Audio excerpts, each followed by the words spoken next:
শ্রী গৌরাঙ্গ প্রথম তত্ত্ব বুঝিতেই হয়, নিত্যানন্দ তারপরে সদা মনে রয়। তৃতীয়তে শ্রী অদ্বৈত তত্ত্ব বুঝে সবে, গদাধর পণ্ডিতের চতুর্থ ধরিবে। শ্রীবাস পঞ্চতত্ত্ব নাহি কেহ আর, কেশবের পঞ্চতত্ত্ব ইহা যেন সার।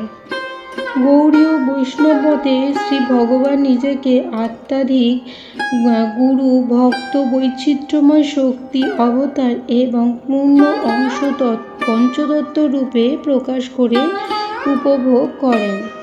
এই কারণে পঞ্চদশ শতকে পৃথিবীতে স্বয়ং ভগবান শ্রীকৃষ্ণ 5টি অবতারের প্রকাশ হয়েছিলেন এবং এদেরকেই বলা হয় পঞ্চতত্ত্ব। এরা হলেন শ্রী চৈতন্য মহাপ্রভু, নিত্যানন্দ, অদ্বৈত আচার্য, গদাধর পণ্ডিত ও শ্রীনিবাস ঠাকুর। পঞ্চতত্ত্ব একটু জটিল, তবুও আপনাদের জন্য সাধ্য অনুযায়ী বুঝিয়ে বলার চেষ্টা করব। যদি কিছু ভুল ত্রুটি হয়ে থাকে সেটি মার্জনা করিবেন। চৈতন্য চিরতামিত গ্রন্থে কৃষ্ণদাস কবিরাজ গোস্বামী বলেছেন, এই 5টি তত্ত্বের মধ্যে কোনো পার্থক্য নেই, তবুও আধ্যাত্মিক বৈচিত্র্যের স্বাদ নিতে হলে তাদের মধ্যে পার্থক্য করা উচিত। পঞ্চতত্ত্বের উদাহরণ দিতে গিয়ে বলা হচ্ছে, প্রথমে একটি মোমবাতি থেকে অন্য একটি মোমবাতি জ্বালানো হলো, আবার দ্বিতীয়টি থেকে আর একটা মোমবাতি জ্বালানো যাবে, তৃতীয়টা থেকে আবারও একটা। ঠিক তেমনি ভগবানের অংশ, প্রকাশ কিংবা অবতার যাই হোক, সবই হলো ওই বাতির মতো।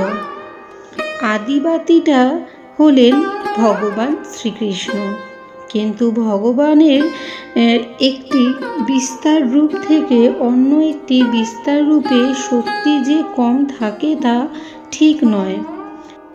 বাতির আলো সব কটিতেই সমান থাকে। এটি হলো মূলত পঞ্চতত্ত্বের গূঢ়তত্ত্ব। শাস্ত্র বলছে, কৃষ্ণের নাম হইতে হবে সংসার মোচন, কৃষ্ণ নাম মম হইতে পাবে কৃষ্ণের চরণ।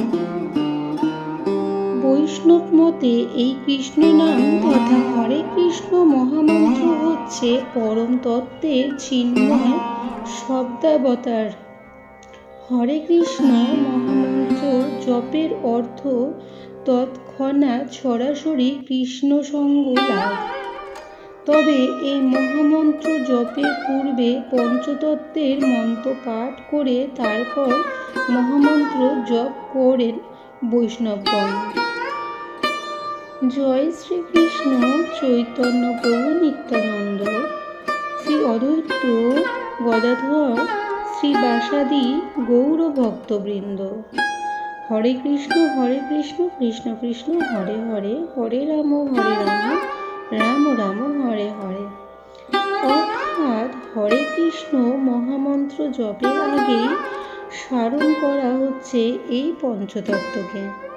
কিন্তু কেন, কি কারণে এই পঞ্চতত্ত্ব জগতে এত ভক্তির সাথে কীর্তিত হন?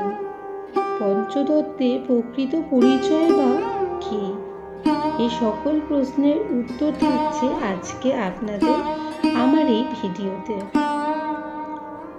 আমার এই ভিডিওর মাধ্যমে আমি আপনাদেরকে এই সকল প্রশ্নের উত্তর দেব।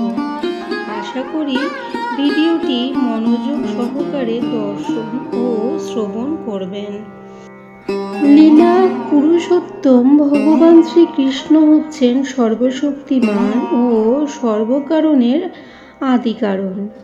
তার থেকেই প্রকাশিত হয়েছে অনন্ত শক্তি, যেমন সৃষ্টি শক্তি, লীলা শক্তি, ইচ্ছা শক্তি, জীব শক্তি, মায়া শক্তি, শ্রী যোগ মায়াদি, সরস শক্তি, অন্তরাঙ্গ শক্তি ইত্যাদি। চিন্ময় জগৎ গোলকের সমস্ত কার্যকলাপ শ্রীকৃষ্ণের অন্তরঙ্গ শক্তির দ্বারা সম্পন্ন হয়।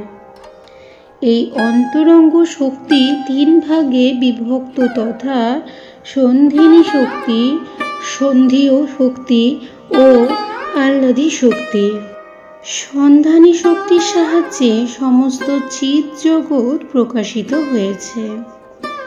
সন্ধিত শক্তি বা জ্ঞান শক্তির দ্বারা ভগবান শ্রীকৃষ্ণ নিজেকে জানতে পারেন এবং কৃষ্ণ ভক্তেরা এই শক্তির সাহায্যে কৃষ্ণকে জানতে পারেন।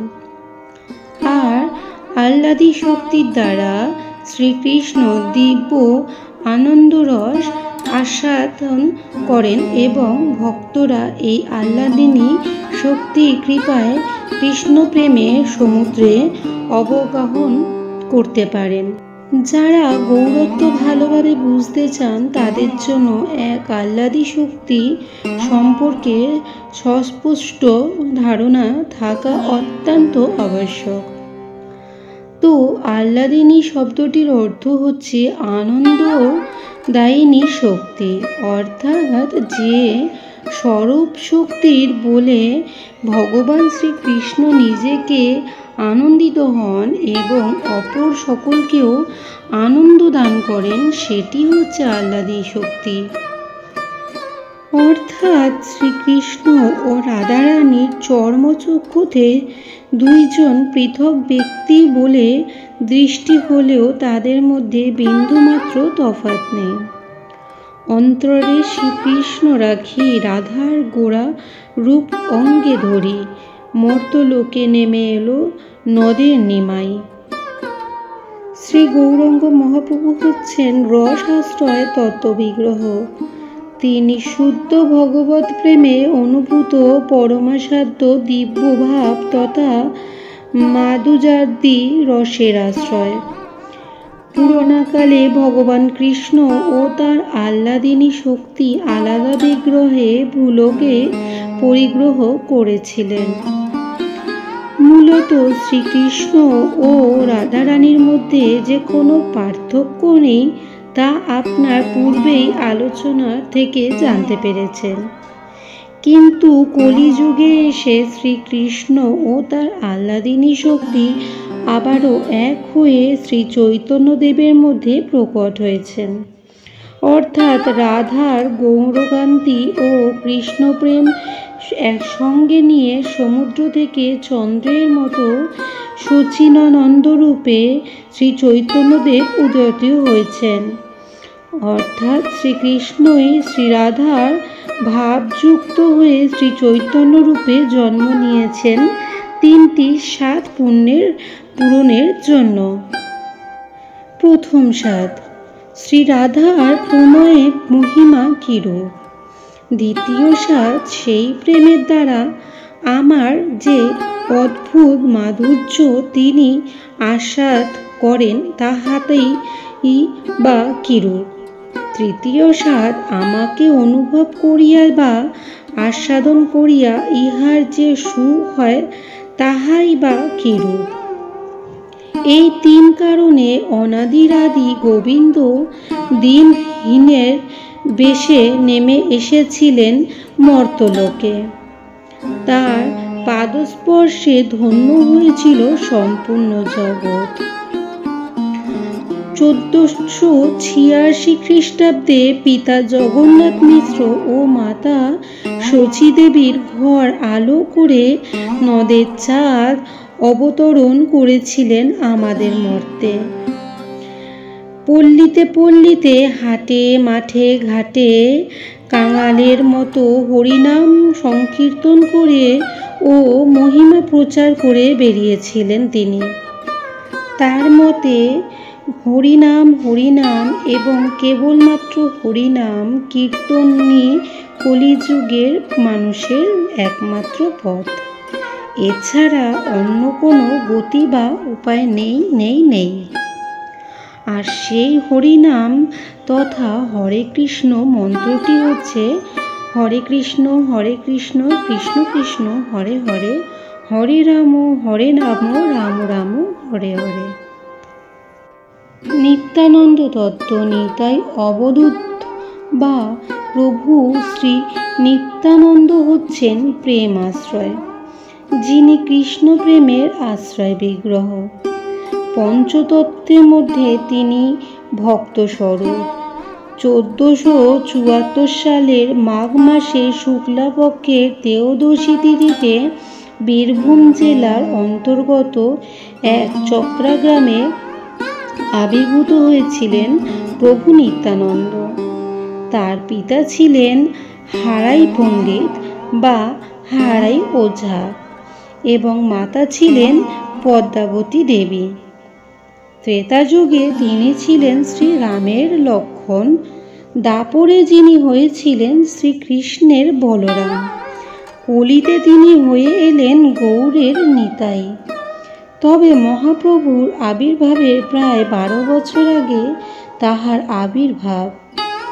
তার পূর্ব নাম ছিল কুবের, কিন্তু শ্রী চৈতন্য মহাপ্রভুর স্পর্শে কুবের থেকে হয়ে উঠলেন প্রভু শ্রী নিত্যানন্দ।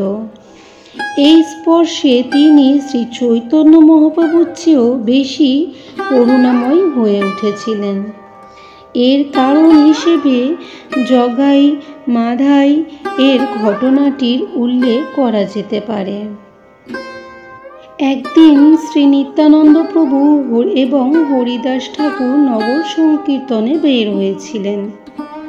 নবদ্বীপের পথে পথে গুঞ্জরিত হচ্ছিল তাদের সুমধুর হরিনাম সংকীর্তন।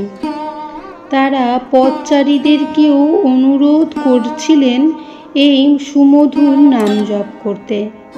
এমন সময় তাদের সম্মুখীন হলেন জাগাই মাদাই নামক 2 ভাইয়ে। প্রবল আসরিক বৃদ্ধিসম্পন্ন এই ভ্রাতাগণ যেন কোনো পাপকার্য ছিল না যা এরা করেনি। মদ্যপান, জোরপূর্বক পরনারী সম্ভোগ, মাৎস্যহার, হত্যা, লুটপাট সব কিছুই নির্দ্বিধায় চালিয়ে যাচ্ছিলেন এই 2 দুর্বৃত্ত ও দুর্নীতি সহোদর। শ্রী নিত্যানন্দ প্রভু এবং হরিদাস ঠাকুর এই 2 ভাইকে অনুরোধ করলেন মধুর হরিনাম সংকীর্তন করার জন্য। জগাই মাধাই হরিনাম শুনেই অগ্নিশর্মা হয়ে উঠলেন। তারা প্রচণ্ড ক্রুদ্ধ হয়ে তাদের বহন করা মদিরা পাত্রের কানা দিয়ে সজোরে আঘাত করলেন নিত্যানন্দের কপালে। কপাল ফেটে ছুচালো রুধির ধারা। কিন্তু নিত্যানন্দ প্রভুর কি অপার করুণা! তিনি প্রতিবাদ তো দূরে থাক, জগাই মাদাইকে আলিঙ্গন করে বলে উঠলেন, মেরেছিস কলসির কণা, তাই বলে কি প্রেম দেব না? অর্থাৎ নিজের শরীর যারা রক্তাক্ত করছে তাদের কাছেই তিনি প্রেম ভক্তি বিলিয়ে বেড়াচ্ছেন। ভিডিওটি বড় হয়ে যাওয়ার কারণে পরবর্তী অংশ নিয়ে দেখা হচ্ছে আপনাদের সাথে। ততক্ষণের জন্য ভালো থাকুন, সুস্থ থাকুন।